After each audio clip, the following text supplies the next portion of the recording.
নবীজির জুতো মুবারক একজন ইহুদির বাচ্চা সন্তান নিয়ে বুকের মধ্যে লাগাই রাখতো। একটা দিন যখন নবীজির রহমাতুল লিল আলামিন খবর পেয়েছেন ও ছেলেটা অসুস্থ, নবীজি সবকিছুকে ফেলে ওই ছেলেকে দেখার জন্য চলে গিয়েছেন। সুবহানাল্লাহ।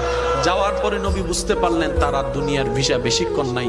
রবের কাছে দোয়া করলেন, ও আল্লাহ, আমাকে মোহাব্বত করে আমার জুতা নিয়েছে, আমাকে মোহাব্বত করে আমার জুতা বুকে নিয়েছে। জগৎ যখন জানবে নবীর জুতা বুকে নিয়ে নেওয়ালা জাহান্নামে চলছে, জাহান্নামের আগুনে চলছে, আল্লাহ, এটা তো আমার ইজ্জতের ক্ষতি, এটা তো আমার ইজ্জতের ক্ষতি। তুমি না বলেছো ওয়ারাফানা লাকা যিকরাক, তুমি তো বলেছো ওয়ালা সাওফা ইউতিকা রাব্বুকা ফাতারদা, তুমি তো আমাকে বলেছো ওয়ামা আরসালনাকা ইল্লা রাহমাতাল লিল আলামিন। নবীজি যখন রবের কাছে ফরিয়াদ করলেন, রব দোয়া কবুল করলেন।